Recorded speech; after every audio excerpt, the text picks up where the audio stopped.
Oh, Time's yeah. up. Let's do this. We're in for a wild hunt.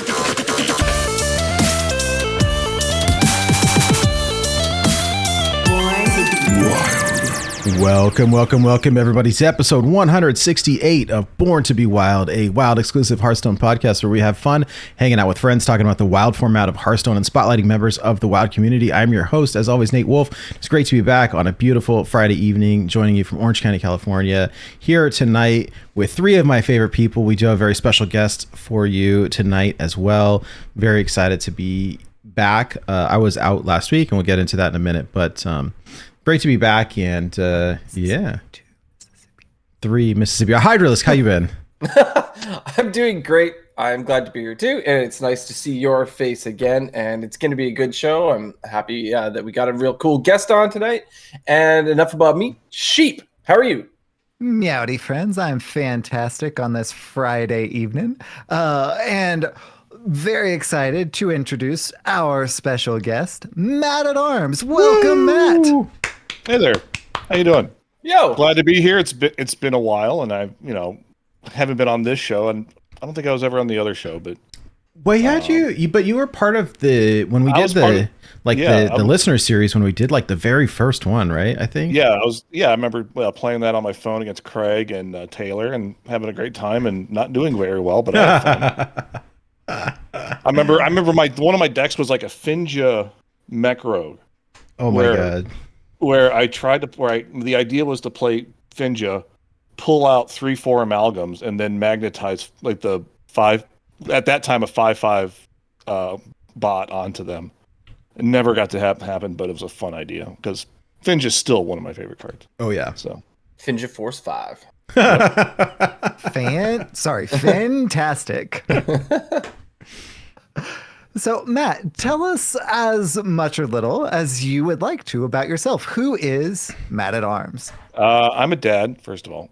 Nice. That's what I do. I'm a dad. I'm also a big fan of the game of Hearthstone. I've been in the community for a long time.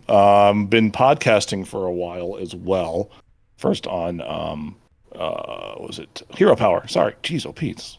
We ended that show last year. And they ended that show last year. I was on a good handful of episodes. Cool. Remember the first episode I was on? We were reporting on the fact that Firebat left Team Archon. Oh yeah. And then but we didn't get to. But it was literally that day, and then a week later, the whole team drama between Firebat and Archon and his dog and everything else with that happened, and then that's when I kind of joined. That's when I kind of became a part of the community altogether. I was on a good number of Hero Power episodes, kind of took a break for a while, joined Squelch about 2-3 years ago, and been on that show ever since because I keep showing up, mainly. And Squelch, if you're not familiar, is a Hearthstone podcast where we kind of talk about Hearthstone. We really talk. It's really a food podcast that talks about Hearthstone. That's quite great. honestly. That's great. And also we make fun of people who are mad at the game. We like doing that too. I appreciate that segment. It's always a blast. Yeah, like especially people who love the algorithm, like the people that we call them algorithm truthers because they are. The people that believe the game is completely rigged and completely, because they have a bad seed on their account or something. I don't know. This is what happens. So yeah, that's me.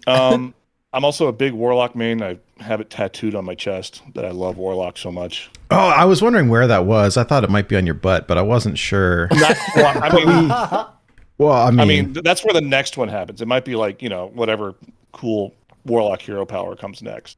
So Life Tap. Wow. When Life Tap goes to 3, when Life Tap goes to 3, that's where that tattoo will go. And it'll be the butt tap. Yep, yeah, buddy. Exactly. Yeah, that's a great tattoo. I like it. It's really cool. Yeah, it was a really fantastic job by the artist, and he did a fantastic job. And I was like a little leery of the line work, but he did it. Like this guy does really good like pin line work that like does really well, and I was ecstatic with it. So yeah, that's commitment. I love it. That's super cool. How big is it? Because like I see the photo, but like it's hard to tell. It's about the size of a baseball. Okay. Oh, cool. Wow. All right. Yeah. So I could take my shirt off, but then you'll lose the stream. How many Worth people it. have come up to you on the beach and been like, I know what that is? 0 actually, which is not surprising because Hearthstone is niche, but I don't know. Yeah, it might happen one day. Like I Might love happen, wearing I love wearing a Hearthstone shirt in public just to see if somebody's gonna say something, and it does happen sometimes. Mhm. So someone will just be like, "Hey, I love that game." Well, it was like weird when I like run into a coworker at a new job and like I remember I heard you on Hero Power at the time. I'm like, oh, okay, thanks, nice to meet you. I became friends with him for a while, and then I got laid off from that job. Anyway, moving on. So, as is tradition, we ask all of our guests how they came up with their username. How did you come up with yours? My name is Matt, so that covers the first half. Yeah. First third. I'm also a big fan of the '80s cartoon He-Man. Mm-hmm. So MattAtArms is one of the characters, and MattAtArms just seemed to work really well, and that's what I've been for the last long time. Like I've been on Twitter for like 12 years. So I'm sorry, X now for 12 years. So yeah, that's where that came from. So I remember back in the day we were talking about, I don't think it ever came to fruition, but there were talks of doing a special tournament or show or series or whatever called the Dark Iron Chef. Do you remember that? I remember that is vaguely remember that. Well, like kind of like the idea of the original series where like we changed, like something changed every week. Yeah, it was to like make a so like Iron Chef, right? Where they give you like today's special ingredient is onion or whatever. I love Mark DeCosco's is amazing, but he does this like the voice, right, when he's trying to do the special ingredient. But the idea would be, right, like, all right, today's special ingredient is mechs, and you have to build mech decks or whatever it is, and like Iron Chef, but like Dark Iron Dwarf, so it was Dark Iron Chef. It was great. It was gosh, I feel so terrible because I can't think of his name from Hero Power. And we were talking about doing it, and then it just never happened. But I love the name so much that it always stuck with me. Mm-hmm. And yeah. Anyways, sorry, I went down a rabbit hole. It's a good. It was worth exploring. Yeah. Hey, for the name alone. Yeah, exactly. So you've been playing Hearthstone for a long time, yeah? Since iPad release, which is around the same time as Nax, I think. Yeah. So I played a bunch since then. I didn't really start ladder until like 3 or 4 months later. Because like I like sheep, very much like casuals for like people like me who just kind of play in bed, right? Yeah. Mm-hmm. So that's what I did, and then I just jumped in the ranked one day and had a good time, and I'm like, well, I'm just gonna play here from now on. So I've been doing that, and I played Wild a lot a few years ago. Like Wild was my main format. Like there's some content I tried to create that was like a Wild focus content where it was like kind of like your Dark Iron Chef idea, where it's like come up with a idea of a deck and like make it work. Like Dragon Paladin was like a meme at the time, and I tried to make the Dragon Paladin work. I made a pretty decent Dragon Paladin. I stopped doing that content when I tried to make Aviana, the 3/7 Aviana card work with Alarmobot. Oh, the Duskfallen. Yeah, Duskfallen Aviana. I tried making that happen. I think it happened once, and I still lost the game. So it tells you how it's like. And I tried making a video on that, and that just didn't work. And I just stopped making content after that. After that type of content after that. So. I bet you that one video would have got a lot of views though. The one time Duskfallen Aviana actually worked. Yeah, but I still lost. So I don't know. It's. Oh, if you could eventually pull it off and win. People it's like the idea. I remember the idea at the time was like, Duskfallen Aviana comes out of the deck, then I play Malygos, and then I do things, and I'm like, well, why don't I just do the Malygos things and not do Duskfallen Aviana things?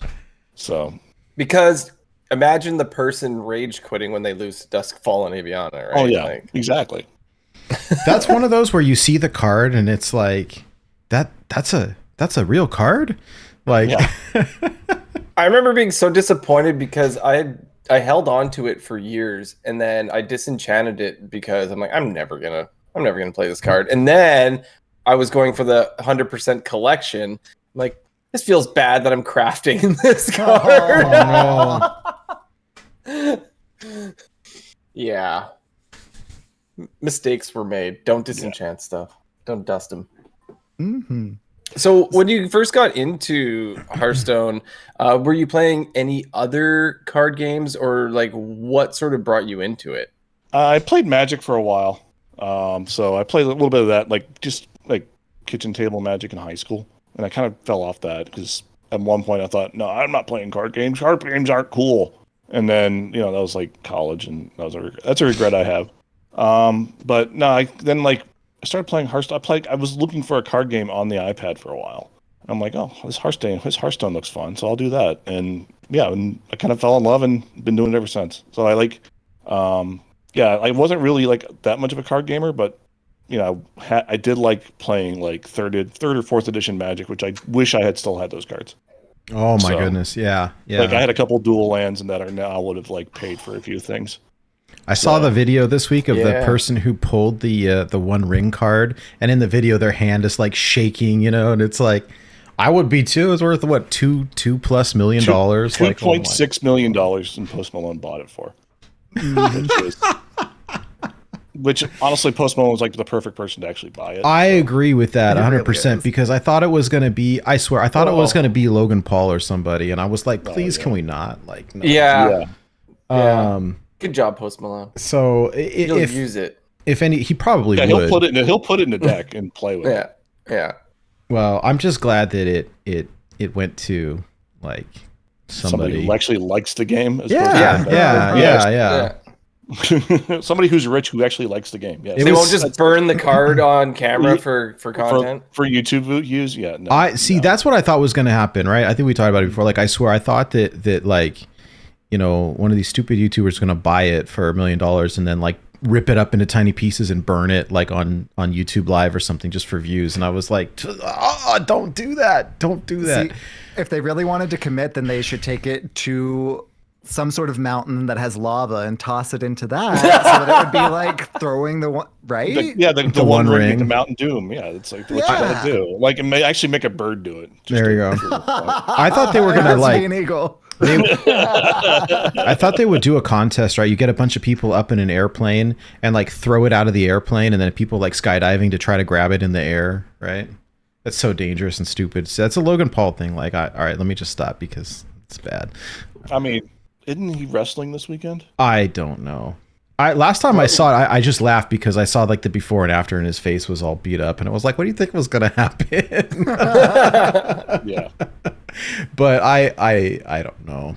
What it happens with Pokemon cards, right? Because my kid used to collect. We kind of stopped because they got like they're just so expensive. But the YouTubers like killed Pokemon for everybody because apparently like you can register yourself as like an LLC or whatever, and then buy in bulk from the distributors, and then have all these like box opening videos, and then when you go to the card shops, they're either like out of stock or they're really expensive because they're not available. Like they're just and like when the fact that Target like limits their purchases of like right? Pokemon cards to two per person. I'm like two packs per person. It's like it's silly. Yeah, it's really dumb. Yeah. Anyways. Lorcana kind of looks interesting. The Disney card game that's like about to come out. Like, no more card games. I can't. I'm interested. I'm really interested in that. But I'm looking forward to buying like a couple starter decks in like November when they're available, like at Target or something. Right. I always thought Disney was like super lame, but then I played Kingdom Hearts and it was like, oh, all right, this is kind of cool. My wife has been playing this like not Stardew Valley, but it's like a Disney RPG type of thing that she's been playing, and it's like, oh, this is kind of cool. And so while I could like don't want to get into another card game, like I could totally see myself getting wrapped up into another card game.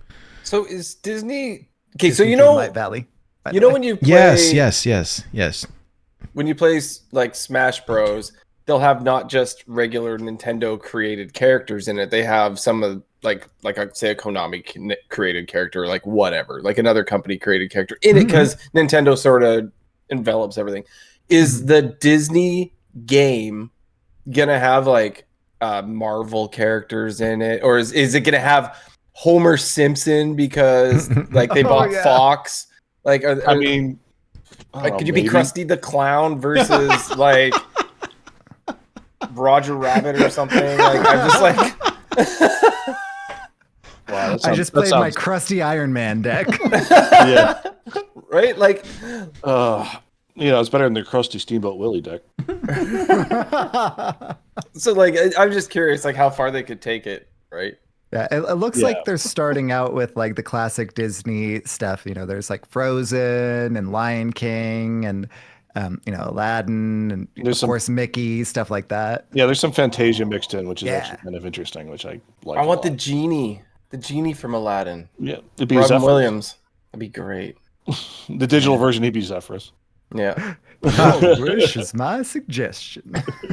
Anyway, the rabbit holes continue. You mentioned that your favorite class was Warlock to the point that you like tattooed it on yourself. Yes. What about Warlock drew you to it so much? Like, why do you like it? All right. So the real answer is the fact that I opened a Golden Jirax. This was like my first legendary I ever opened. Ah. So you didn't even need 500 wins. You just had to turn into Golden Jiraxes. No, I just like literally, yeah, it could be Joel Golden Jirax's because I could play it on turn 9. It was fantastic. But also like the fact that like the play style of like you're one of the few classes actually using your life as a resource actively, which is fantastic. Like tapping twice and dropping a giant on turn 4 is like my favorite thing to do in Hearthstone. Forge of Souls, like in the new set, is just like, yes, I want to do this. Play this on 3. I want to play a big thing on 4 and then copy it. Like this is exactly what I want to do in the game, and I love it. So I mean and like with like in Wild, Even Lock is probably one of my favorite decks of all time. I wish it was a lot better. It comes and goes right now. It comes and goes. Yeah, like I could probably still play it and probably swap in a few new cards, but like probably a lot of Loken would be really good in that deck. But I wish, but like the problem is I can't play Forge of Souls then because it's even with an odd cost card. Just don't nerf Forge of Souls. Please don't nerf Forge of Souls. I like Buff it. Buff it. Make it a 2-mana card. Perfect. Yeah. So that's mainly it's just the play style of tapping, playing big things early, and then playing Jirax. Like, and honestly, like Jiraxis is my favorite card ever printed because you kill your hero. It was like the OG hero card, but it actually had like you set yourself to 15. Either that was a good thing or a bad thing, and like you drop 6/6s every turn and killed them. It was great. Like that's what I love doing, and that's like it's I guess the Timmy in me. I'm like very Timmy play style, but also can be very powerful and good sometimes. Like my second favorite deck of all time, like original OG Handlock, Demon Handlock, and like Stormwind Handlock are like my 3 favorite decks. So and then Even Lock. So as a Warlock main and someone who loves Jiraxis, what are your feelings on Nemzi? More skins, please. Yeah, less Nemzi skins, more like I don't know, like frighteningly cute Nemzi. Like the original Nemzi portrait is the best Nemzi portrait, no doubt.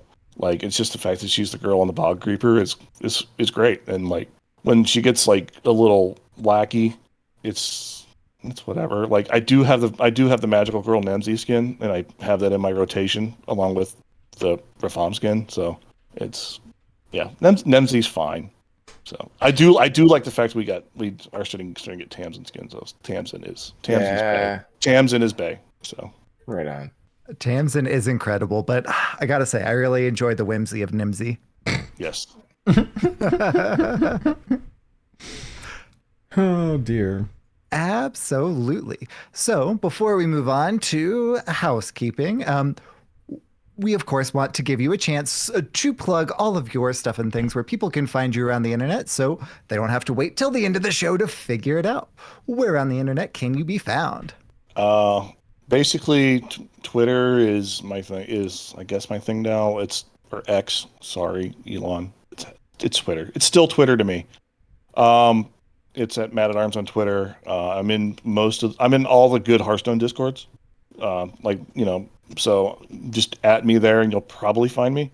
But please don't at me at every Discord, Tito.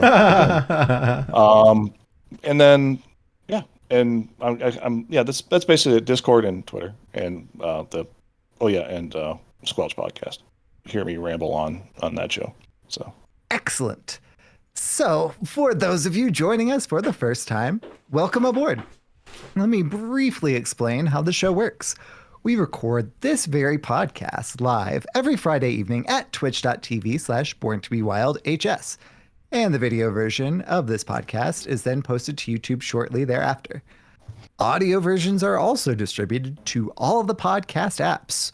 So however you are watching, listening, or absorbing via osmosis this podcast today, thank you. Yes. You. Like Soldier Boy. Objection. Oh wait, no. Wrong bit. Sorry. I need to get that drop from Dan. Yeah. No, just borrow deck text. It's just as good. Can confirm. Oh man. Well, before we get into the main part of the show, did want to do some housekeeping. Say thank you very much to everyone who is joining us live here on Twitch tonight. So thank you for spending your Friday evening with us. We really appreciate it. Also, big shout out to Shakuna, the executive producer of our show, and to Armorn and our other patrons. Thank you very much for your support. Really appreciate it. And yeah, if you're interested in supporting us, if you want to like, comment, subscribe to our stuff on YouTube, leave comments on any of our reviews on any of the podcast apps. If you're interested in interacting with any of us personally, we do have a Discord server that we hang out in quite a lot. We post deck lists there with funny usernames, we memes and real life stuff and all of that. It's a good time. And so, yeah, it's a really fun community there that we've got. We also do have some merch. It's available on our website. If anybody's interested, that is a Hydralisk t-shirt. I like that. I had not seen that before and I really like it. So yeah, if you go to our website, borntobewildhs.com, there's links to all of that stuff and you can check it out. Yeah. Oh, lastly, if you're someone that uses Twitch a lot, we do have some emotes that you can unlock for free just by following. There's a couple others that you can get for subscribing. And yeah. As is tradition, this week's episode is dedicated to, drumroll please, if they're appropriate, which they may not be, but I missed last week's because I was off camping. There hasn't been a ton. MTG Squirrel is actually a friend that we know. It's funny that they ended up in the funny Discord username He's channel. actually local to me. He's not too far away from. Oh, that's great. Oh, that's Nice. awesome. Yeah, Naya, whenever she posted that, was like, oh, this is more like a celebrity sighting than Yeah, a funny that's username, great. which was awesome. Oh, Misplay McGee. I like that. That was a good one. That's great. That's great. There's some here, but I think they were from last week. So, oh, maybe not. This is the 30th, so we're good, I think. Drunk. I can't remember. Yeah. All right. So this week's episode is dedicated to Drunk Cat, Soy Sauce Gang, Nightmare EXE, Nightmare Egg. I don't know if I'm Bacon Science. I'm just gonna skip it because I'm gonna mispronounce it. Bacon Science. That's pretty good. Wet Bandit Icy. Okay. Killer Bees. Yeah, let's see. Tiger's Woof. Yeah. And Misplay McGee. This episode is dedicated to you, Misplay McGee. Yeah, that's the best one. This is the funniest. These are all great, though. I appreciate everyone. It's sharing these. They're so funny. I still like Pork Lego Guy, but Oh yeah. Yeah, jeez. Pork Lego Guy right now is top tier. That's pretty great. Has not yet been usurped. Yeah, I think that's my favorite. There, you never know. Like you run across them, but I don't know. And then I always laugh like a little kid every time I see like poop fart. You know, like one Yeah. of those. But anyways, Well, yeah. we do have this channel. I did steal this idea for the Squelch Discord because it's such a good idea. I do have Sharts rust my butt. 1,000,000 D's. Knee in the sack. Knee Yeah, KNEE in the sack. in the sack. Yes. Ouch. Wow. Ouch. Yeah, and marry me, Jill, which I just like that was a good one too.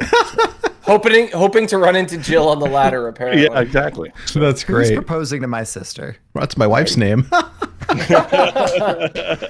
Not the same person. Are you sure?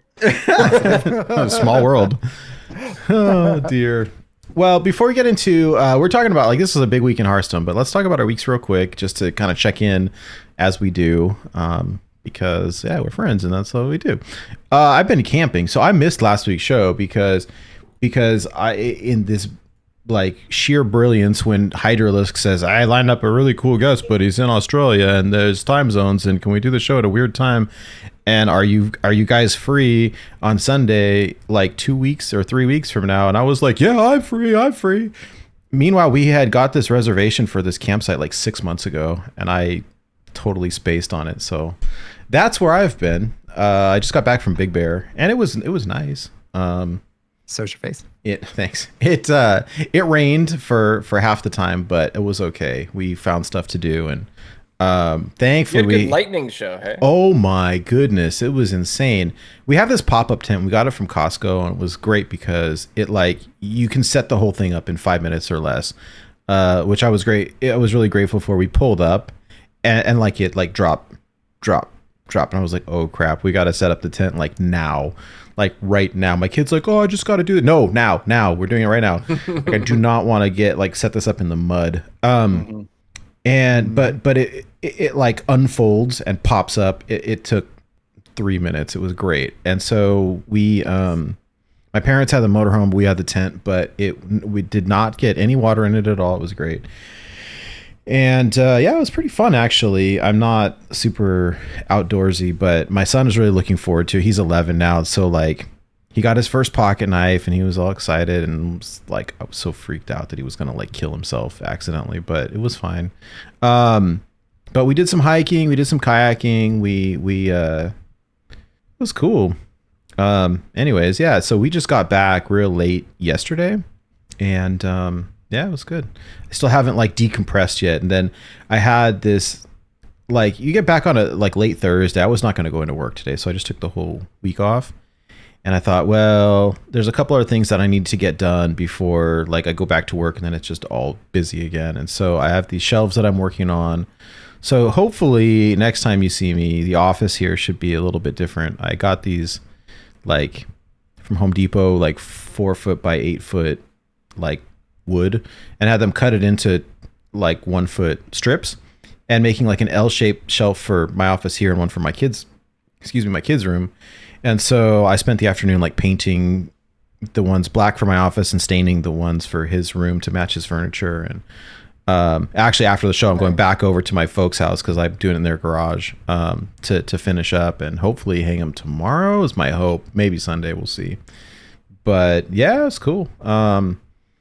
It feels weird to like it feels like it's a Saturday to be today. I'm all totally off, but anyways, yeah, Big Bear was really nice. The lake is beautiful. Yeah, the lake is there, and yeah, we went kayaking. It was actually really cool. Saw some turtles, saw some fish, and all that stuff. So any murlocs? That's great. Unfortunately, no, or maybe fortunately, but anyways, touch grass, right? It's unexpectedly refreshing. I don't like being dirty. That's the thing. Like I don't like. I'm not a very good camper because like I don't like the dirt. But so they have right. Okay, I'm sorry. I'm gonna go on a quick rabbit hole. Do it. They have these showers there, right? This is great because you get all dirty and you want to take a shower. But they're like push button showers, and like you push the button in the wall. Like they were what do I say, like individual stalls with the doors, and they lock and the whole deal. So it was great. But you have to push the button to use the water, and it comes out for like 5 seconds, and then you have to push the button again. Like this is insane. So I'm just sitting here like pushing the button over and over and over, and I guess it just encourages you to take a super quick shower. But my dad figured out like, so he brought this like walking stick, and you just jam, like he's like, all right, watch this. So he jammed the walking stick like on the button of the shower, and then wedged it off to the right into like the grout, and like just like kept the button held down. Like MacGyver fan he is. Right? He's like, oh, you just take as long of a shower as you want, right? And I was like, oh my gosh. And probably the first like 5-10 seconds of that shower was like freezing cold water. Oh my right? gosh. Yeah. So we learned the hard way. Like the first day I took a shower, first thing in the morning, and it was like ice cold. It was terrible. And then like one of the ranger people was like, "Oh yeah, don't do that. Like take one in the afternoon because it takes a while to like warm up. You don't want to be the first one to use it. Like let other people use it first, and then the hot water like it'll warm up." It's like, oh. So I started doing it like right before dinner. And it was great. My kid was determined to like he had this list of all the stuff that he wanted to. I want to carve this thing, and I want to learn how to start a fire. I learned how to start a fire with a flint, like a flint, actual like a little like a sparker and a piece of Like steel. Survivor style. Oh my god, I never want to do that again. Like I'm happy to learn how to do it, Yeah. but it was crazy. Like it took a long time, like to start a fire with no matches and no lighter and no nothing. Oh my You goodness. don't need no stinking matches. You can just call me Bear Wolf now. And no, it was crazy. Like to like try to spark it with flint. Like I thought that was a TV thing. But anyways, yeah, it was crazy. It was fun. We had a good time though. But I'm happy that I'm home. And I was saved one thing to show you for the show. I'm gonna set it up hopefully this weekend. But you were showing me your Captain America shield. But so look what I picked up. Yeah, buddy. So yeah, I'm pretty excited. So these so Lego makes Marvel stuff. I'm a huge like Marvel comics junkie. I've been reading the comic books since I was 9 years old or whatever. And yeah, I got these shelving unit things like for behind me, kind of like sheeps with the squares, right? Looking for stuff to it'll put look in like them. that when it's made. Oh, it's like a little bit cut off. That's cool. All right, I'm excited. Okay, all right. Yeah, I'm totally copying you.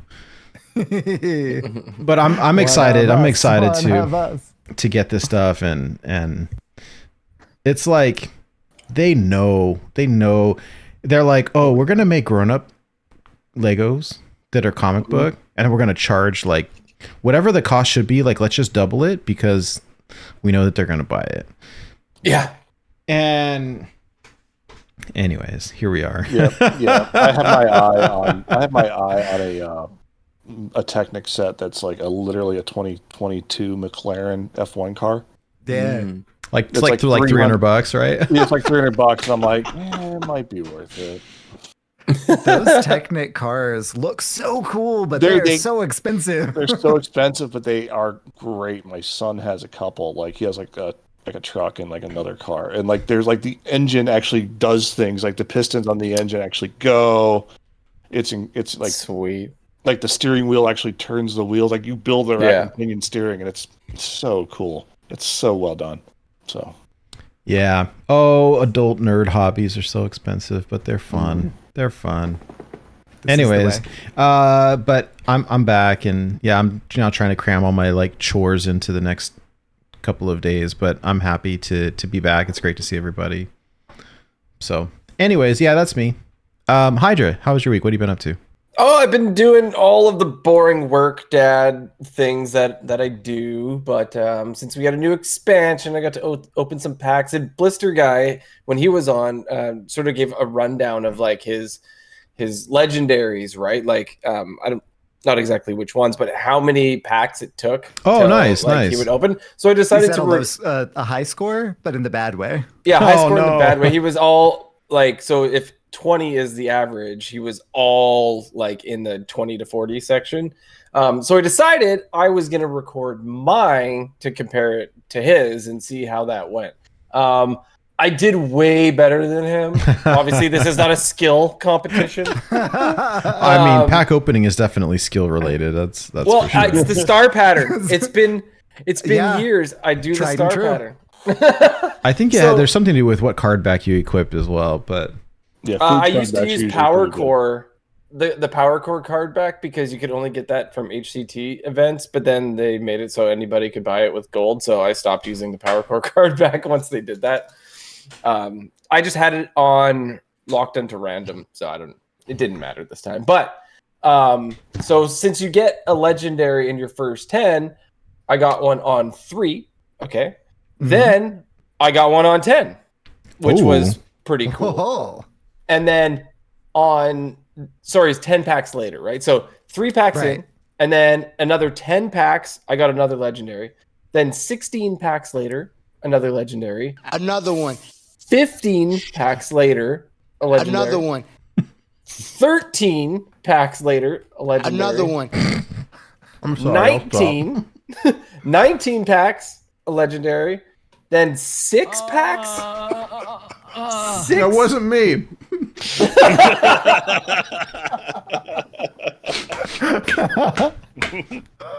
That was Dame Hazelbark. 6 packs. Then 2 packs later, another legendary. Wow. Wow. Good Lord. It was ridiculous. Then I think the game started to figure me out. 27 packs later, right? Oh, So how terrible. so over average. then back under down to 18 packs in. Then 21, and then now I am sitting at 30 packs open, no legendary. So which boo-hoo. That's like the biggest gap so far. It was ridiculous, extremely under average, like the whole time. So I apologize if anybody's upset by that, but I needed to brag because it was pretty good. So that was 180 packs, and that's how that worked out. Wow.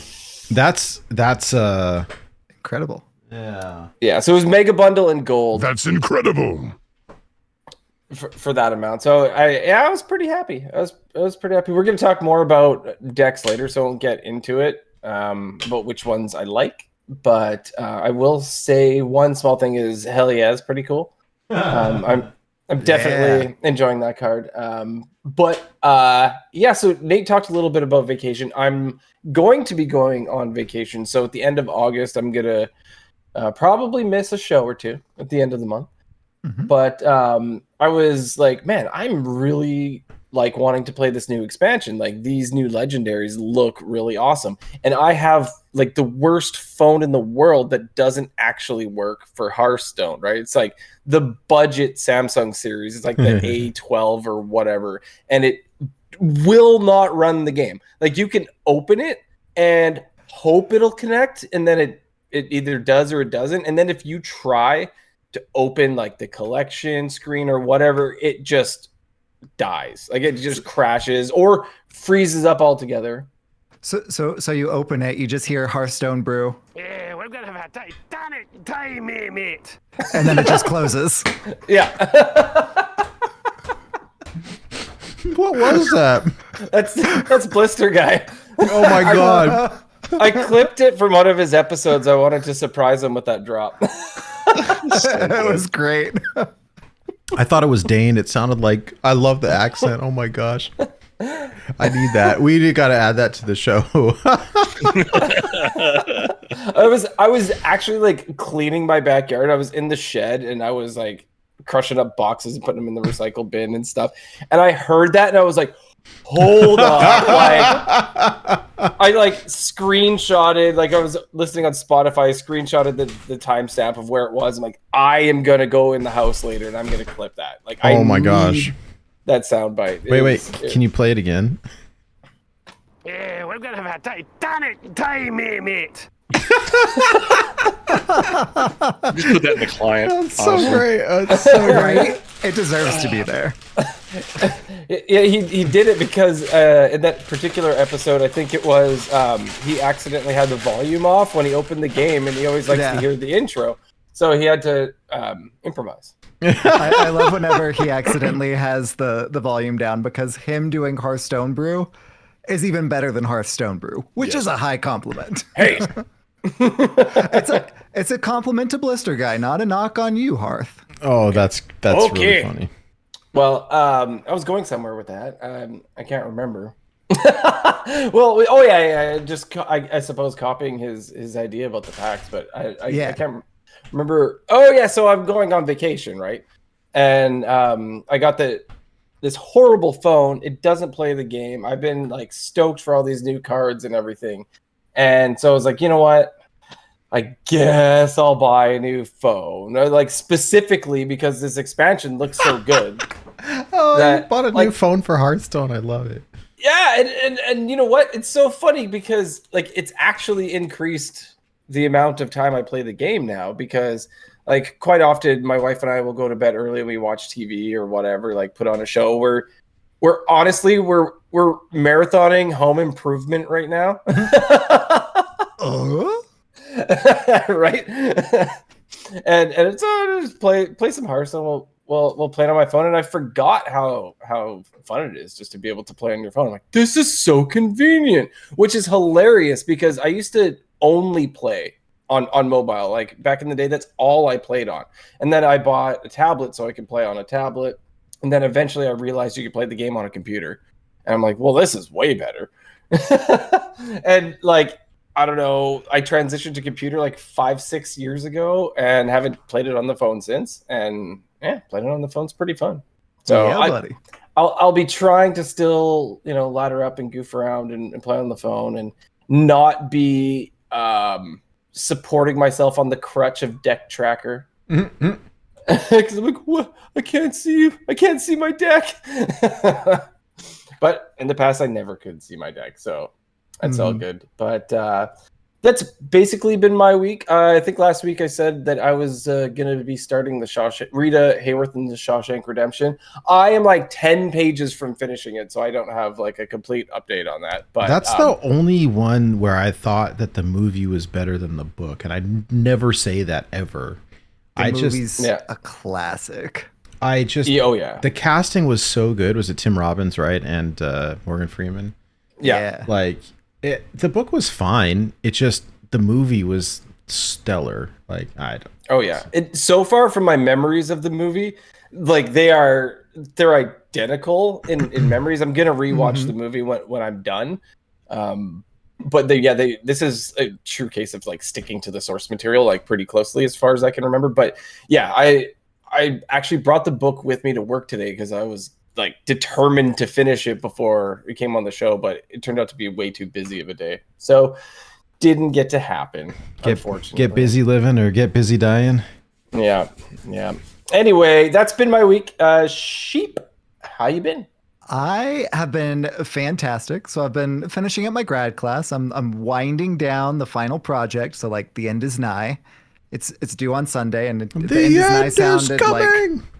like it sounds ominous because like I'm just ready to be done with this class. Like it's not at all my favorite.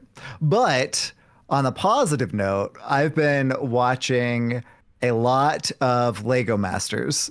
That show is so fun. So good. It's a So very good. show. I don't know how I missed it whenever it was on before. I was like, the commercials came on like whenever it was very first starting to come out, and I was like, oh yeah, I'm gonna watch that. And then I just hadn't. And so like now I can just binge it. It's great. One of the people two of the people who I used to watch on Twitch doing like Lego stuff. One was on season 1, Flynn, and one was on season 3, which I haven't gotten to yet. Which was Nick. So it's just kind of cool. Like, oh, hey, these people who I like used to watch, like they were on the show. So it feels pretty cool to have that like Lego connection there. Wow. I just looked this up on IMDb. I've never heard of this. Oh yeah, it's a great show. It's really good, and it's Will Arnett is the host. Yeah. And he was, of course, the voice of Lego Batman. So like, it's perfect, and he's hilarious. He really is. Like, it's easy sometimes to be like the annoying host, but he's actually really pretty funny, and I really like it. Yeah. I mean, he is the best representation of an on-screen Batman we've had. Since Christian Bale, at least. Yeah, I'm not a big fan of the Nolan movies. That's fair. You know, While I disagree, I respect it. yeah, like the 1989 Batman's the perfect movie. So I love that movie, and I love Jack Nicholson, so I'm kind of biased. Have you ever danced with the devil under the pale moonlight? Yeah. Actually, Chad has it correct. Kevin Conroy is the perfect Batman. Oh yeah, that's true. Well, the voice, anyways. Yeah. Yeah. Cracking Packs was awesome. So aside from like the bundles, like I haven't spent any other monies on like any golden packs, but I've spent all of my gold just on golden packs, and I am 2 signature legendaries away from having all of them so far. Oh gosh. So as soon as I get 400 gold, I spend it immediately, and then I get 400 more gold, and then I spend it immediately. So eventually, I'm lacking Memoron and Tier. So like two of the ones I really really want too. Like, so I'm gonna get there, and whenever I don't get those signature legendaries, I get golden cards, which are also great. Whale noises. Woo. The signature ones look really really stinking cool this time around. They're really good. Like Sif and the priest one are like incredible. Raden, yeah. Raden is absolutely incredible. Like Sif is just like she looks like she's praying to the church at the Church of Freeze Church of Freeze Mage, and I'm just in love with it. So good. Blister guy last week was like, I wish that they would do like a whole signature set of that kind of stained glass, and I completely agree. Yeah, that yeah. aesthetic is just so good. Memoron's my other like favorite, and that's one of the two that I'm still yet to crack. Of course, I also don't have the non-legendaries because you get those from. In the client, it says a couple are from events and a couple are from the rewards track. So I'll eventually get those, but haven't gotten those yet. I've been playing, of course, as is tradition, when a new set comes out. Been playing a lot of standard because standard changes the most. But in our format, I've been playing a lot of even warrior. So I can't wait to talk about that when we talk about decks. Yeah. But until that point, Matt, how's your week gone, my buddy? If I can say words. Words are hard. It's why it's anyway. Week's been all right. House set for my ex for this week, and there's a big construction project in front of her house, which was fun. They're just redoing the road, and it's a pain. Anyway, traffic hell. Yeah. Traffic. Yeah. Traffic. Yeah, traffic's not fun. No, I've worked a bunch this week, just trying to get like small projects that I've been just trying to get out. They got out this week, which is good. I got to be productive. Had a really good job. Did a really good job opening packs this weekend. I did the pre-release. I did the pre-release. Had about 149 packs. I opened 15 legendaries, including a signature and 2 goldens. Nice. So I did. Yowza. Yeah, so that worked out pretty well. And then I had a bunch of packs on release. I bought, instead of spending my gold on actual packs, I spent it on golden packs because I am kind of chasing signatures a little bit. And I got three of them total. I got Odin, I think I got Tyr, and I got open Lock-in in a regular pack, which is great. Nice. I got Tyr also. Also, by the way, if you look at the art for Lock-in, the signature art is so much better than the actual card art. The card art for Lock-in is actively bad. I'm sorry. It's pretty bad. I didn't even remember what it looked like. Exactly. Since I have the signature, I always look at that, and it's the so signature good. one's just so much better. Other than that, I've been playing a bunch of standard, mainly just Warlock and Mage and a few other things. Started dabbling into Wild once I figured I was on the show this week, so I figured I'd jump into the format again. I haven't played a lot of Wild recently, mainly just because the format hasn't really interested me, and then also Twist happened, and Twist is fair enough. Twist is going to be my format Twist's whenever it's live, because it's what I have a pretty full collection, and like the fact that I can just use whatever I have is great. Yeah. There's so many cards that I cannot play in Wild because they're actually bad, in the format. So, but like all said and done, I'm missing a total of like maybe 4 cards, two legendaries I'm missing, which will show up on the reward track at some point. Yeah, you get 2 of them, like level 20 and level 50. Yeah, and then like 2 epics, which will eventually probably re-roll into from the rewards track golden epics that we get. Right. Well, you're right. The Loken regular art is not very. No, I mean, when you compare the two, artist, I'm sure is especially? fine. It's just comparing them, it's like wow. Yeah, you just look at the 2 cards together because you can. And it's just like really, I don't know. Anyway, so but yeah, I did pretty well, and I've been playing a bunch of a bunch of stuff and coming up with weird ideas for like friendly games, which we'll see what happens with that. Dark Iron Chef. Yes. Well, bring back the Dark Iron Chef. Yes. Fun. Well, I think it's about that time. Sorry, Blue Train. Welcome to the news. The news is so good. Well, everybody already knows because we were just talking about it, but Titans is live. And if you didn't get everything, like some of us, we didn't get quite everything. They've actually given they know how this works. They've given some bundles in the store, and if you want to fill out that collection, you can for a pretty reasonable price. I actually did buy one of these because all I bought was the mega bundle. So you can get the Titans bundles. So there's 2 levels of the regular Titans bundle. The first rank is 2 Titan legendaries, 10 Titans packs, and 10 standard packs. And that was for $24.99 Canadian. And I'm imagining in USD 20. It was 20. Yeah. Mm-hmm. And so I had already purchased that one. And then I saw in my store that there's a second level. And so this is 2 Titan legendaries, 25 Titans packs, 25 standard packs, and that one is $49.99 Canadian. Figured that is about $40 USD. Is my you my can brain tell by thinking. looking at the rune stones. Oh, Mm-hmm. you can tell by looking at the rune stones. It's interesting these rank ones, like these specifically these 2 bundles. Like it's almost cheaper and better if you don't care about premium cards or like cosmetics at all. Like it's almost better to do this than actually.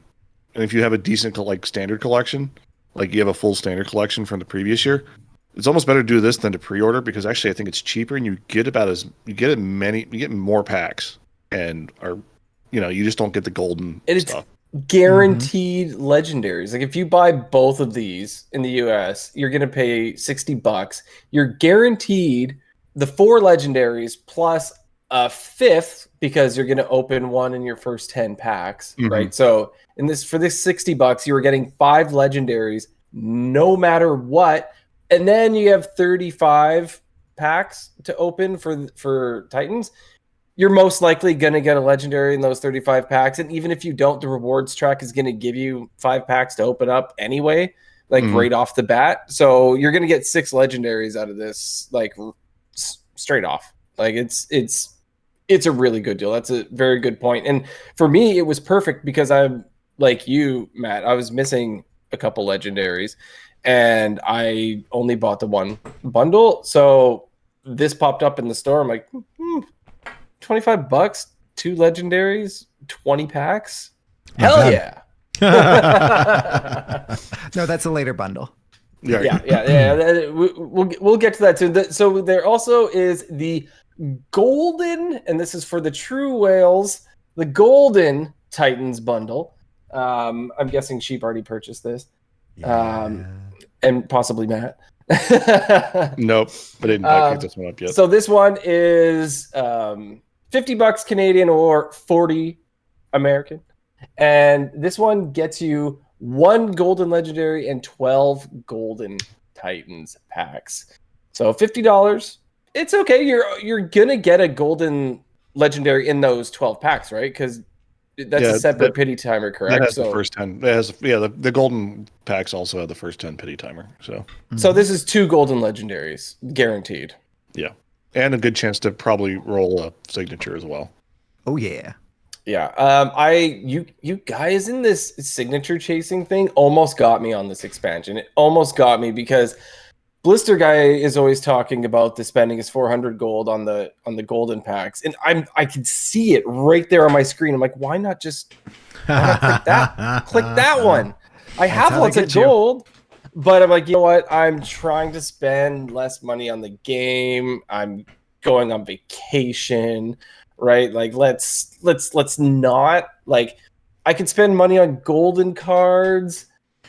Or I could like go ziplining or something when I'm on vacation. So I'm gonna do the ziplining. So I'm gonna get golden cards, like, cause I'll get those when I get back Okay. Yeah. I'm sure there'll still be a bundle when I get back.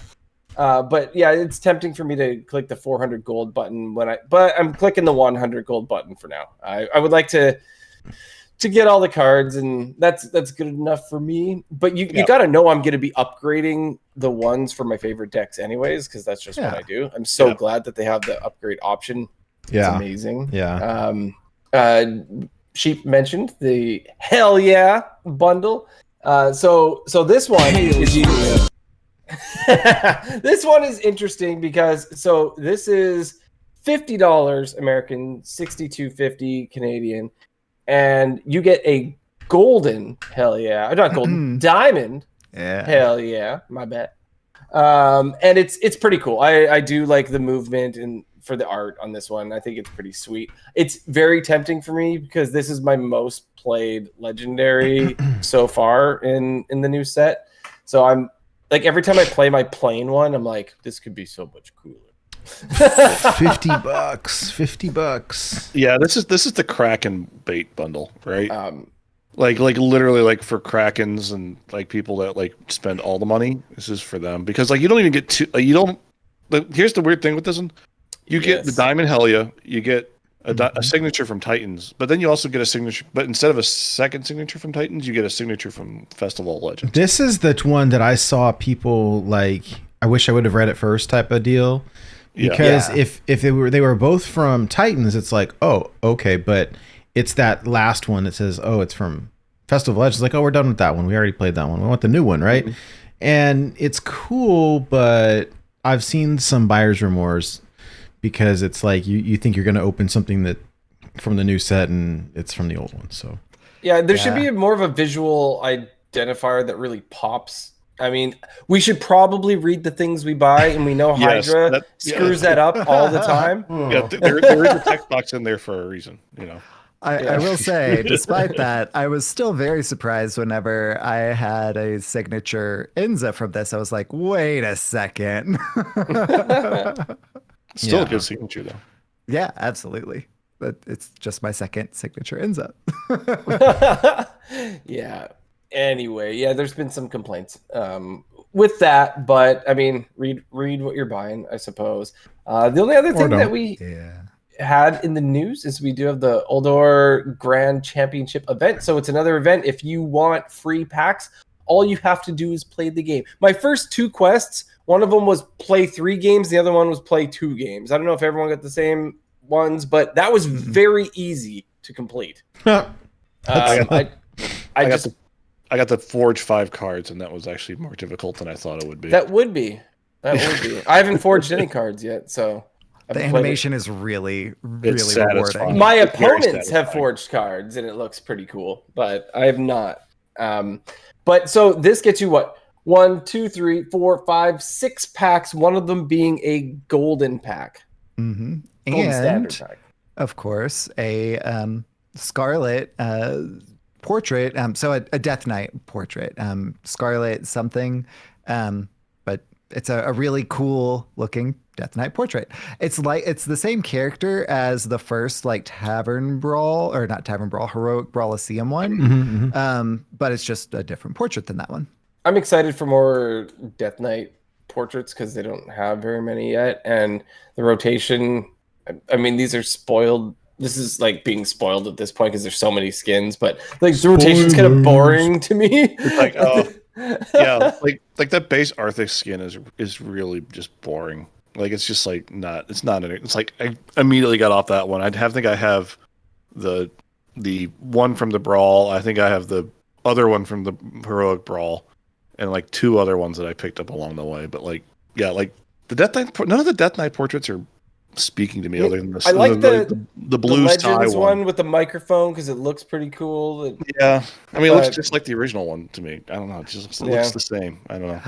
I love when there's not a special event and I'm playing as the red side because whenever you do the hello, he just goes, "Hey." The shortest hello possible. That's great. Which one does that? The 12 when Heroic Brawliseum one. Yeah. Well, I'll never know. Didn't do it. But that's basically all we had for the news. So let's get into some discussion time and talk about some decks. Yeah, buddy. And we'll start over with Matt. Your decks. Take it away, buddy. Sure. So I got a couple really bad ideas and some decks I've actually been playing. First deck is I just call it Just Stuff Warlock because it's a wild Reno lock deck that quite honestly is just stuff I wanted to try out and play and kind of do it in a Reno lock fashion. And it's like a 40 card Reno lock, which is a bad idea to begin with.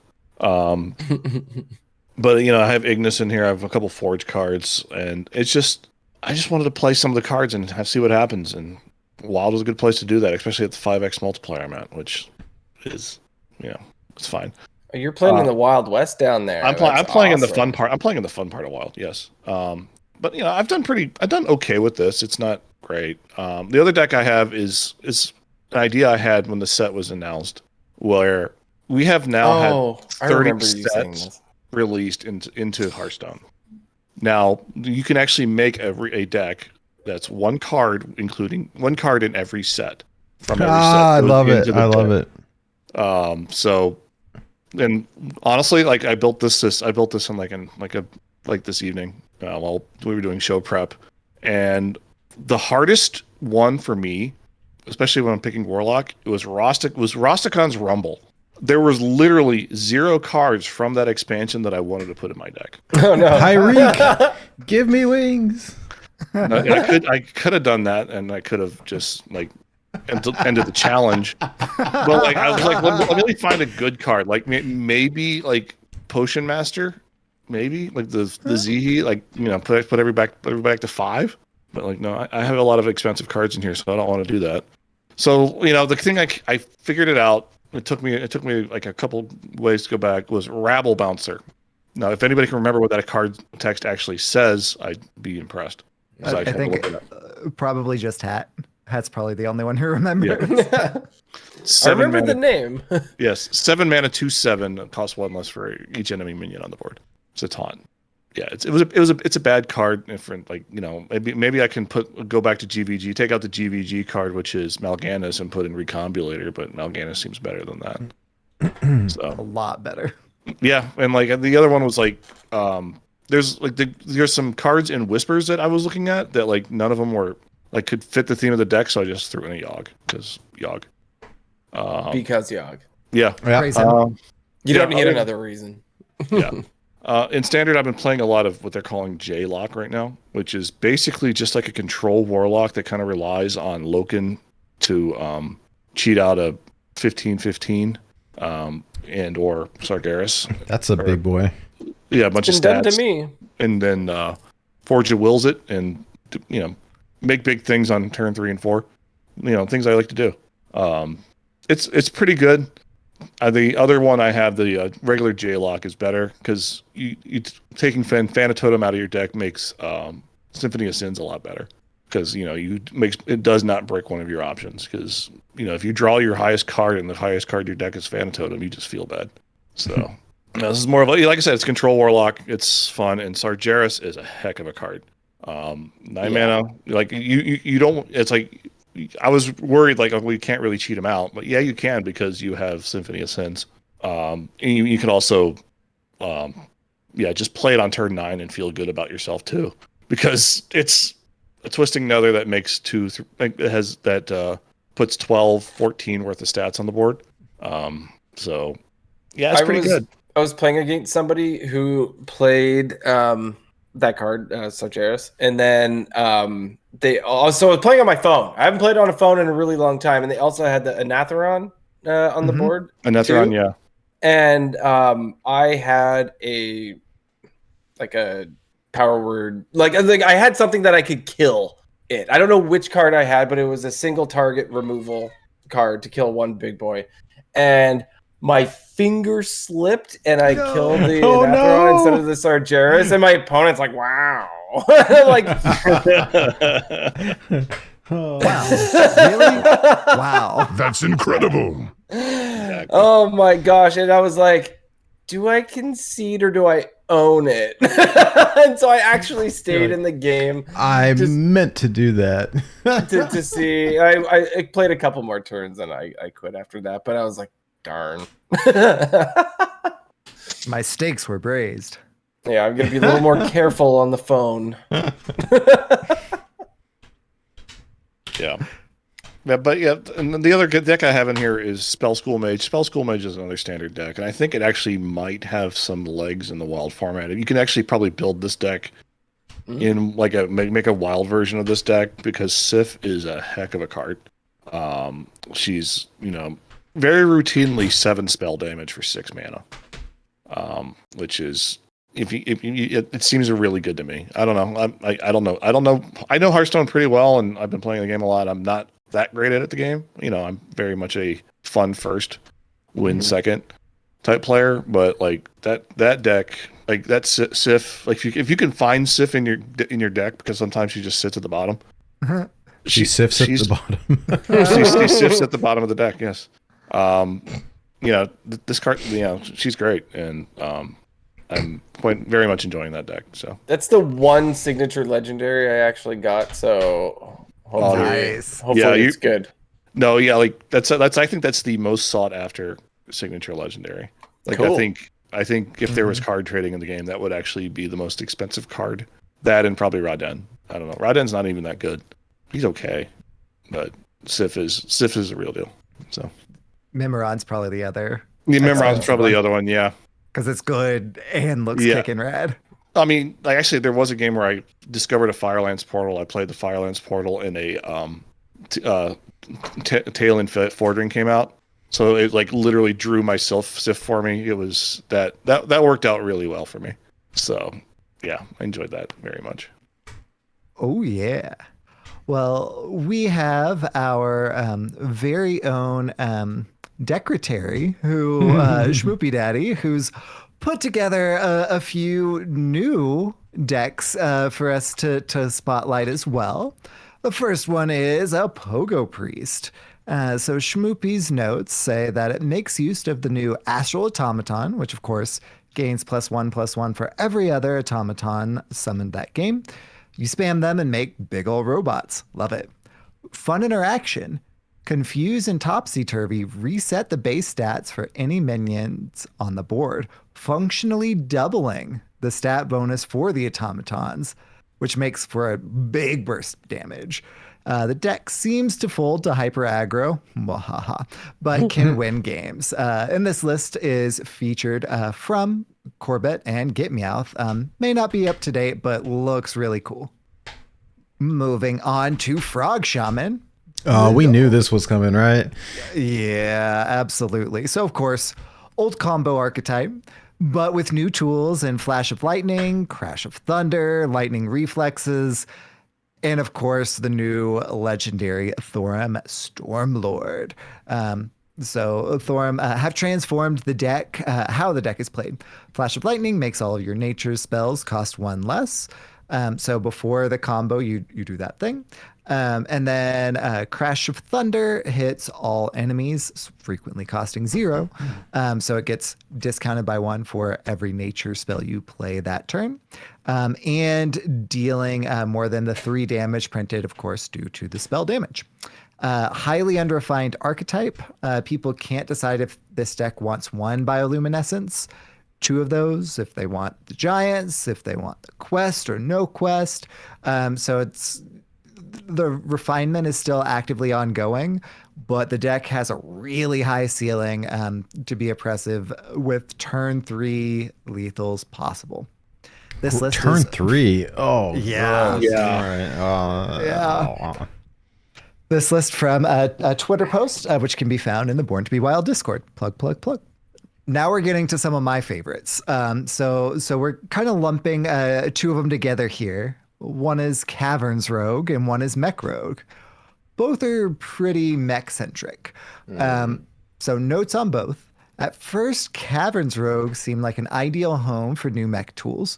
Sparkbots, doesn't matter which one they are, they're all called Sparkbots, so they all count towards the quest, regardless of their keywords. That's smart. They do. That's incredible. Oh, yeah. And then, of course, That's the new draw incredible. tool gear shift means that the deck can cycle more efficiently than ever.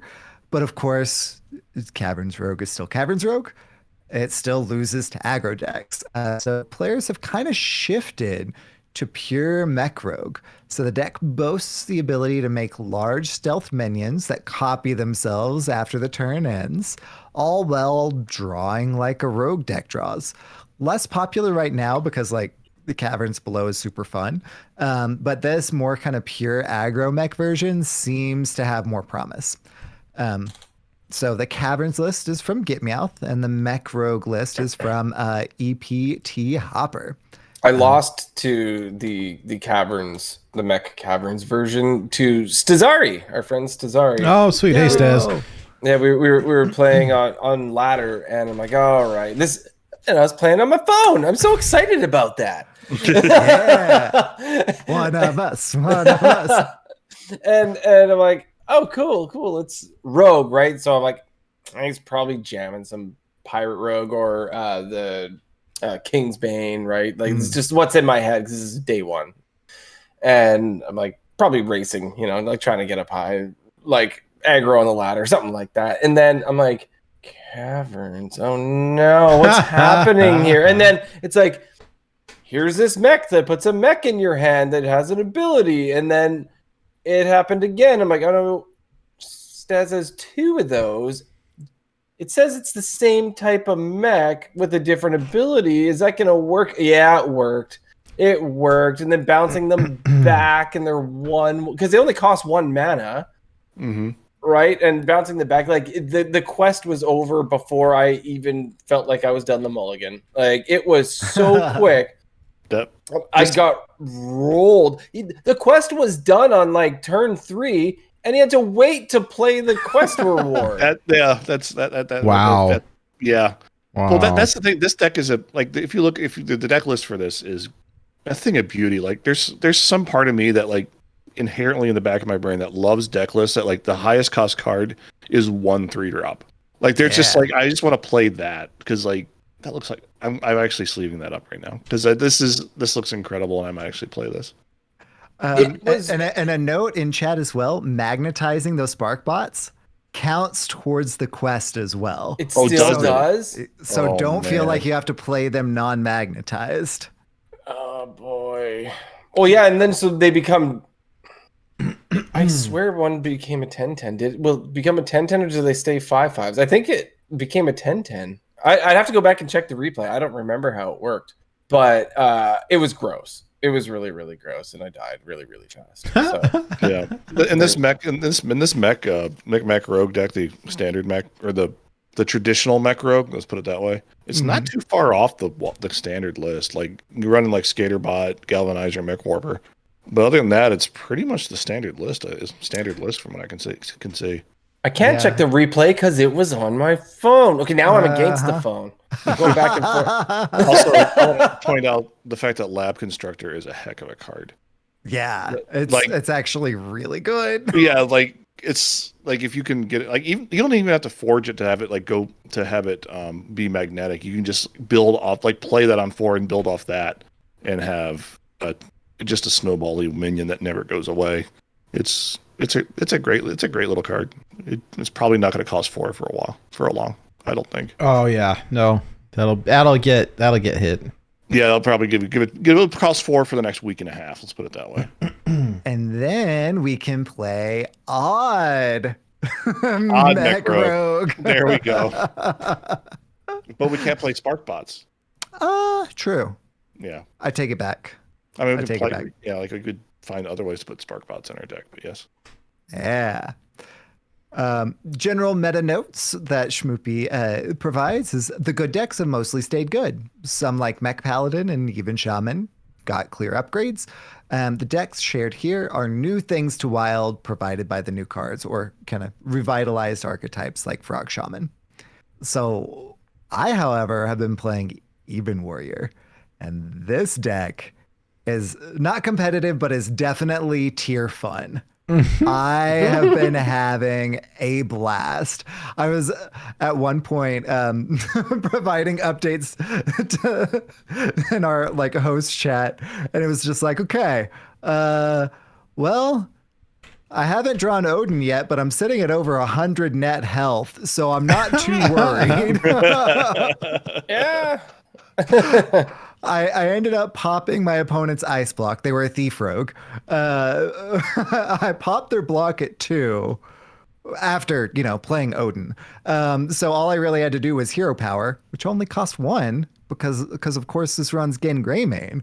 And that's when they finally conceded. But like this deck is so much fun. If you can either like only hit aggro where you're actually able to control the board with board control tools like Bash, guard the city, of course the Shield Shatter and Frozen Buckler, Weapons Project. When after post Odin is a 2 mana pop your opponent's. In this case, it was Spectral Cutlass, but like Kingsbane or Fish or insert other really powerful weapon here. And they have a 2 attack weapon. Guess what you have? You have a 2 attack weapon, but you have 2 mana, 8 damage right there. It's awesome.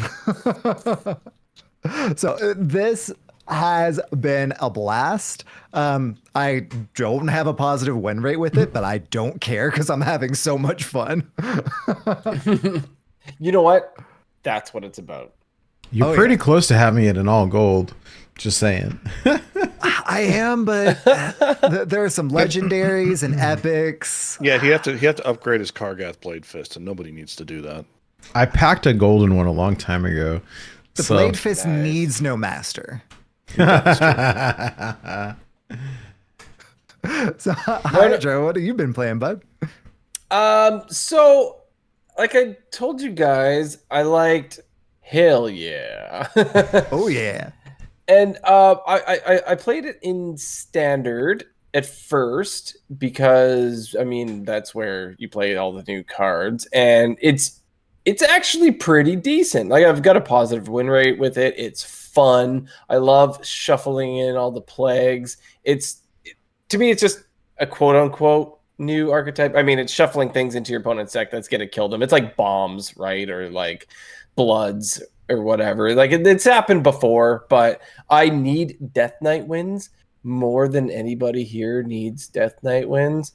Like badly, like so badly that I actually got the achievement for getting 25 yesterday. Yes, I've not played the class. At least I maybe have a total of like 70 if you count the other accounts, like the other servers. I just haven't played it, right? At least I haven't won, apparently. So I was like, let's play some DK. And I found this list here is from some random person on Reddit, and I liked it. So I thought I'd give it a go. So this is the wild version. It's the even unholy plague Death Knight. And so yeah, while I don't have an amazing win rate with this, because you're missing a few things, right? Like you can't run the weapon, which is a major creator of the plagues. Like you get 3 plagues per weapon, so you get 6 plagues in total off the 2 weapons, right? And that's a big loss, but that's why I have the ECT. You can run one of them inside it.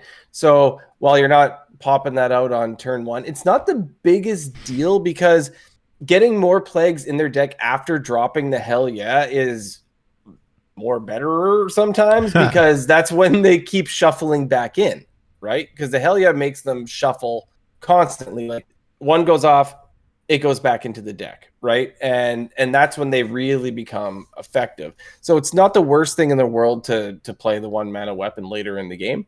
You also can have like Lothab in there, just a classic wild card that's always going to be good, right? So it's an odd card, so it works out great in the list, and it runs the Primus as well, right? And the Primus is pretty cool. So good. Yeah, I'm definitely enjoying it, and I did get that one in gold, so I'm super stoked about that. But I'm gonna keep playing this, just because I want the Death Knight wins. I barely played the class. I think I played some Unholy Death Knight like right at the very beginning. I did play Blood DK in Standard a little bit, but yeah, I know. What? Yeah. But the games were so long, right? Especially like a mirror match was like unbearable. And I think this is my time to actually finally play the class because I just didn't do it. And plus, everyone and their mother and their uncle and their father's uncle was playing DK. Like, you tried to play Standard when it first came out. Like, there was so much like Death Knight going on that I saw enough of it by just playing the mode. Right, like I didn't even need to play the class itself, like myself. So, yeah, gonna be jamming this a little more. I don't know how much more refined it can get. There's some neutral cards in here, like Astalor is being run. There's like the Cult Neophyte, just to mess with people and whatnot. Maybe they'll give some more support for the plagues in the future. I don't know. They already gave a lot. There was a lot for the plagues. But yeah, it's cool. I like it, and I'll jam it a little bit more. It's not winning like crazy, especially since like I'm right now on ladder. It's about 50% like people are tryharding and just playing the good decks that already exist, and the other 50% are trying the super wacky stuff. So like you don't even know what you're gonna run into. So Yeah. like say this was guaranteed to beat a certain class that's like one of the, like say the top 3 or whatever on the ladder, you could be guaranteeing you're gonna be winning against them. But at this point, it's the Wild West. People are trying all those like crazy sort of stuff. So not having too much success, but having a lot of fun. This is what I think right here. I like your day. I think I will take it. Oh, I will say, I think I put this in our Discord. What made me start playing this deck originally, because I didn't give Helia the credit that Helia like was due. And then I was playing as a paladin. I have to go back and edit it. this, and like every time you say that to put Dr. Dre in. What I didn't realize, so I didn't have the quest. There's a quest or an achievement in Paladin to take damage from your own cards, right? And because there's a bunch of like the 2/1 bubble card that damages you or whatever. Like there's a bunch of those that damage you. And I suppose that's how you were supposed to complete it. I never completed it that way. I completed it versing these Death Knight Plague decks because when they shuffle the plagues into your deck, they become your card. Mm-hmm. And so the plagues were doing the damage to me, which gave me the achievement. So yeah, thank you. Well, I faced this deck. I faced a version of this deck today. It was like turn 7. I had like a bunch of cards in my hand that like I could play until I drew 5 Frost Plagues in a row. Oh, ouch! And Frost Plague is the one that makes your stuff in your hand cost 1 more. And Oh, I took 10 damage and then couldn't play anything in my hand. So that turn went well for me. well, and so the Frost Plague is only your next card. Right. But if you can't play any of the cards in your hand, then it doesn't help. Yeah, you can't do anything. Yeah, so I just ended the turn, and then I was like, "What am I? I'm not. If I'm just going to take this turn off, I'm just going to concede the game." And that's basically what I did. Yeah, I like this. I like this version of the list. I've played the standard list, and the standard list is not. It's not refined. This one looks like it actually seems like okay, we're going in a direction. Just seeing but I do like the trick of putting the Staff of the Primus in the ETC. That's pretty cute because that card is actually fantastic. Is really really good. It's really good to get those curses into the deck. So and just because we've got Okani in there because it's an even card, so why not? Yeah. Yeah, great disruption tool. cool. All right. Well, so, I'm excited to see this stuff get refined, right? Because it's still kind of early, and so we'll see. But I'm excited to see new lists, right? Because we always know that the good decks are going to be good, and maybe they add 1 or 2 new cards. But it's fun to see new stuff, so I like that. Yeah, this meta is the early period we're in. I'm not going to call it a meta because it's not a meta, right?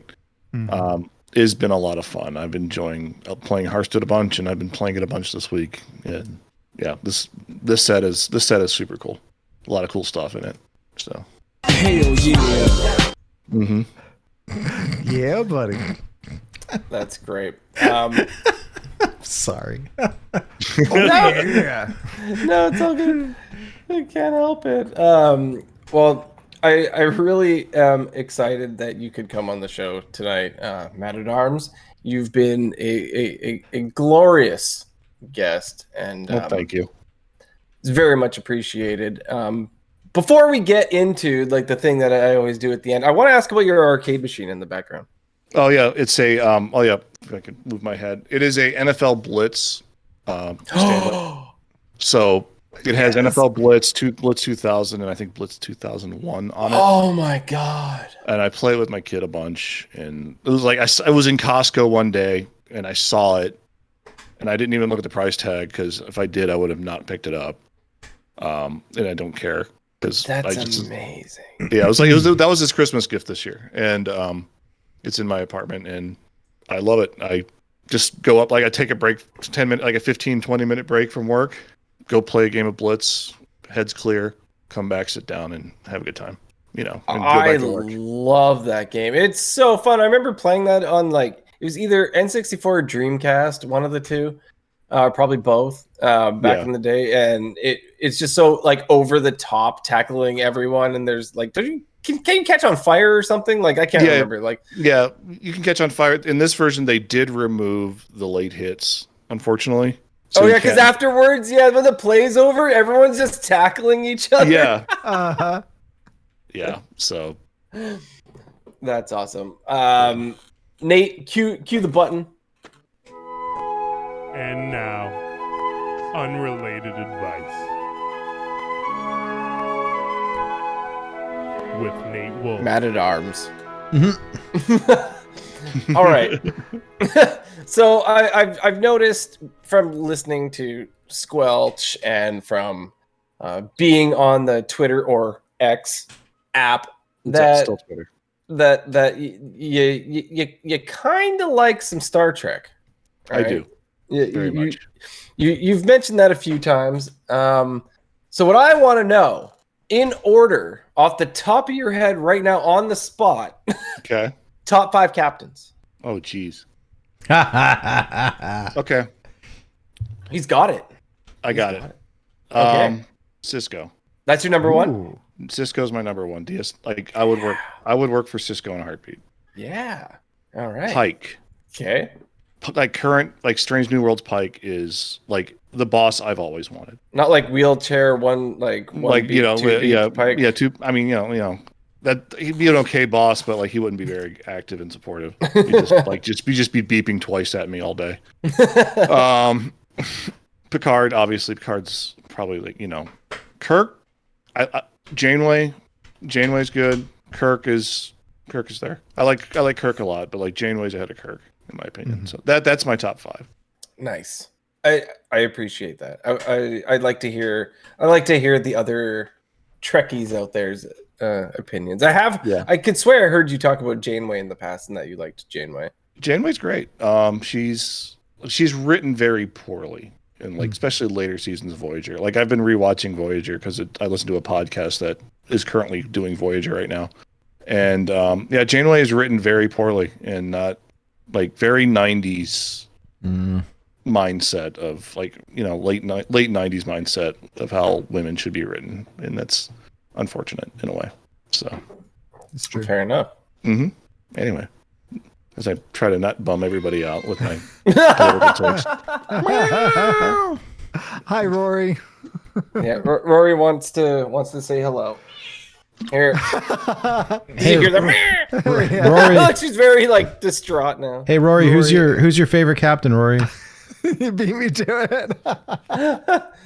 Who is your favorite cat? I gotta ask you. What's your top 5?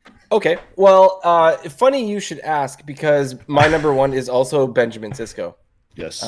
Deep Space Nine is my favorite Trek out of all of them. I can't fully answer why it really is, but I like the largeness of all of the characters on Deep Space Nine. I love Quarks. And I love Bashir and O'Brien. Like they're the two buddies. Like I absolutely love that. I love Jadzia. I liked when Worf, spoilers, made his way over from Next Generation. Yes, spoilers for a show that's 30 years old. Yeah. Made his way from Next Generation over to Deep Space Nine. I hated Kai Wynn because... Yeah, you were supposed to, yes. Yeah, well, also because One Flew Over the Cuckoo's Nest, Nurse Ratched, it's the same woman, right? And so Louise Fletcher is fantastic. She's a fantastic actress. She's so good. She's so good. And she was so good as Nurse Ratched that as soon as I saw her face for the first time in Deep Space Nine, I'm like, I already hate you. It's your fault Billy's dead. Yeah, there's a lot of great stuff in DS9. The real question is, are you an Ezri? Do you like Ezri, or are you a Jadzia fan? I mean, it's Jadzia. Like, there's no. I have to say Jadzia. Like, oh yeah, it's easy. It's easy Jadzia, but like, are you like a fan of Ezri as well? Or Dax was fine, I suppose. Yeah. Like I didn't honestly. No one had spoiled that for me. You know that there was going to be the transition between the Daxes, and maybe my like for Jadzia sort of spoiled that for me, and I didn't want to get kind of like Kess and 7 of 9 sort of thing happening there. At first I didn't really like 7 of 9 because Kess was gone, but she grew on me. Well, she was like, well, she's good. There's honestly 3 good characters in Voyager, and it's the Doctor, 7, and Janeway. That's it.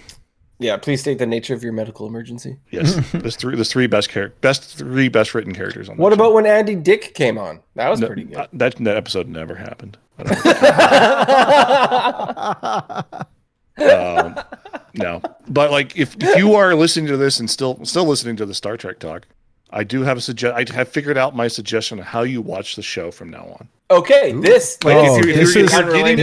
drum roll, please. Yeah, if you're getting into Star Trek for the first time, watch Strange New Worlds. That's like the best representation of Star Trek modern TV, hands down. Like, and every episode is a banger. There is no bad episodes. Then do TNG, then do DS9. And if you get through DS9, you can do the rest. So that's where I'm at with how you watch Star Trek from the start, from like fresh Star Trek. So. That's how you start Trek. Start Trek. Yes, exactly. Oh, you heard it here, folks. Wiser words had never been spoken, and you heard that on Born to be wild.